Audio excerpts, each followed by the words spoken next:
আজি হল 20 মে আৰু আজিৰ দিনটো কিন্তু তিনিটাকৈ গুৰুত্বপূৰ্ণ আপডেট মই আপোনালোকৰ বাবে লৈ আহিছো গতিকে এই আপডেট কেইটা কিন্তু অসমবাসীৰ বাবে খুবেই গুৰুত্বপূৰ্ণ সৰকাৰি ঘৰৰ পৰা আৰম্ভ কৰি অৰুণোদয় আঁচনি লৈ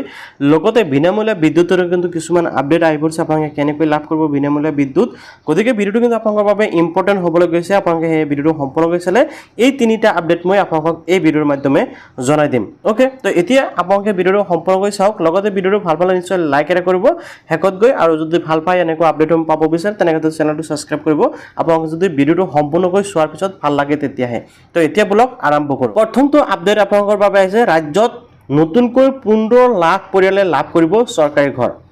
শীঘ্ৰেই কৰক আবেদন এতিয়া চাওক আপোনালোকে অসমৰ যিসকল দুখীয়া পৰিয়ালৰ পৰা বিৰং কৰে বা যিসকল নেকি দুখীয়া পৰিয়ালে যিসকল মানুহে এতিয়ালৈকে চৰকাৰী ঘৰ পোৱা নাই হেসকলৰ বাবে কিন্তু আটাইতকৈ ভাল খবৰ যে অসম কেবিনেটত এটা গুৰুত্বপূৰ্ণ সিদ্ধান্ত গ্ৰহণ কৰিছে যে আকৌ অসমৰ 15 লাখ পৰিয়ালক কি কৰা হ'ব নতুনকৈ চৰকাৰী ঘৰ দিয়া হ'ব আৰু ইয়াৰ বাবে কিন্তু অতি শীঘ্ৰে আবেদন প্ৰক্ৰিয়াও আৰম্ভ হ'ব গতিকে আপোনালোকে যদি এতিয়ালৈকে চৰকাৰী ঘৰ পোৱা নাই তেনেক্ষেত্ৰত আপোনালোকৰ বাবে কিন্তু এটা ভাল খবৰ আপোনালোকে আপোনালোকৰ নথিপত্ৰসমূহ ৰেডি কৰি ৰাখক যেনেকৈ আপোনালোকৰ আধাৰ কাৰ্ড বেংক একাউণ্ট আৰু হল ৰেচন কাৰ্ড এই তিনিটা ডকুমেণ্টছ আপোনালোকে ৰেডি কৰি ৰাখক যদি আপোনালোকে চৰকাৰী ঘৰৰ বাবে আবেদন কৰিব বিচাৰে আৰু অতি শীঘ্ৰে কিন্তু ইয়াৰে আবেদন প্ৰক্ৰিয়া আৰম্ভ হ'ব আপোনালোকে নিশ্চয় দেখিবলৈ পাইছে মই আপোনালোকক দেখুৱাই দি আছো ইয়াৰ লগতে চাওক এটা হৈছে পকী ঘৰ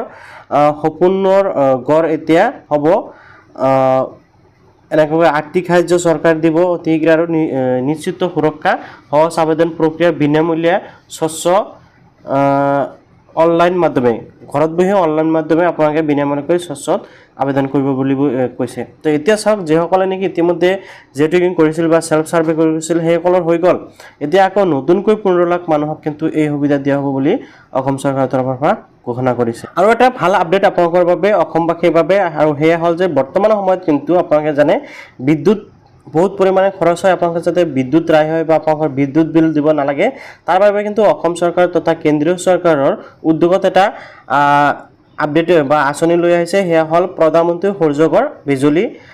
আঁচনি বা বিনামূলীয়া বিজুলী যোজনা আৰু এই যোজনাৰ কাম কিন্তু ইতিমধ্যে কেইবা বছৰ ধৰি চলি আছে আৰু ইতিমধ্যে বহুত সংখ্যক মানুহে এই সুবিধা লৈছেও ইয়াতে কৈছে বিনামূলীয়া সৌৰ শক্তিৰে প্ৰধানমন্ত্ৰী সূৰ্য ঘৰ বিনামূলীয়া বিজুলী যোজনা এই আঁচনিৰ জৰিয়তে আপোনাৰ বিদ্যুৎ বিল হ'ব হ্ৰাস মূল্য বিশিষ্ট ইয়াতে চাওক প্ৰতি মাহে 300 ইউনিট বিনামূলীয়া বিদ্যুৎ আপোনালোকে পাব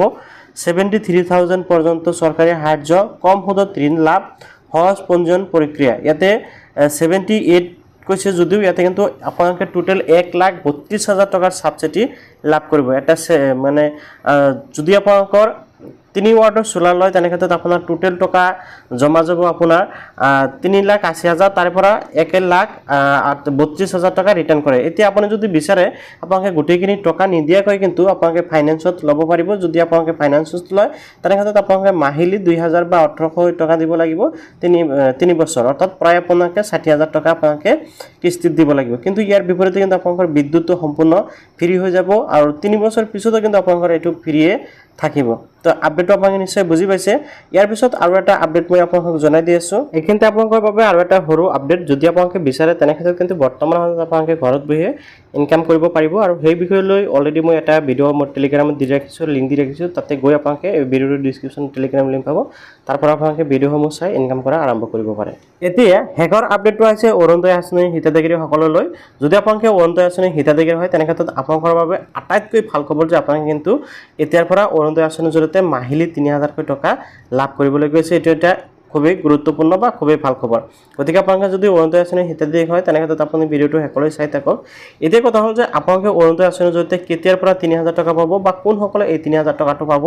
এটো এটা গুৰুত্বপূৰ্ণ বিষয় ওকে তো এতিয়া চাওক আপোনালোকে প্ৰথমতে জানিব লাগিব যে আপুনি অৰুণোদয় আঁচনিৰ বাবে যোগ্য হয় নে নহয় বা আপুনি টকাটো লাভ কৰিব নাই তো প্ৰথম কথাটো হ'ল যে অৰুণোদয় আঁচনিৰ টকা যে 3,000 টকা তাৰে কিন্তু এখন ফাইনাল লিষ্ট ইতিমধ্যে প্ৰকাশ পাইছে আপোনালোকে প্ৰয়োজন সাপেক্ষে সেই লিষ্টখন চাব পাৰে আৰু সেই লিষ্টখন কেনেকৈ চাব পাৰে সেই বিষয়ে মই ইতিমধ্যে ভিডিও বনাই ৰাখিছো আপোনালোকে এই ভিডিওটো চাই লিষ্টখন চেক কৰিব পাৰিব যে আপোনালোকৰ নাম সেইখন লিষ্টত অন্তৰ্ভুক্ত হৈছে নাই যেন আপোনালোকে আৰু এটা গুৰুত্বপূৰ্ণ আপডেট আপোনালোকৰ বাবে হে হ'ল যে যেসকলে কি অৰুণোদয় আঁচনি হিতাধিকাৰী আছে হেসকলে মে মাহত অৰুণোদয় আঁচনিৰ টকা পাবনে নাই এটো কিন্তু এটা খুবই কোৱেশ্চন বা বহুতেই কৰি আছে তো হেসকলক মই ক'ব বিচাৰো যে আপোনালোকে মে মাহত আপোনালোকে জুন মাহৰ পৰা কিন্তু অৰুণোদয় আঁচনিৰ জৰিয়তে 3,000 টকা পোৱা আৰম্ভ কৰিব তো ভিডিওটো ভাল পালে নিশ্চয় লাইক আৰু কৰি চেনেলটো ছাবস্ক্ৰাইব কৰিবলৈ পাহৰি নাযাব এনেকুৱা ইম্পৰ্টেণ্ট আপডেটসমূহ পাই থাকিব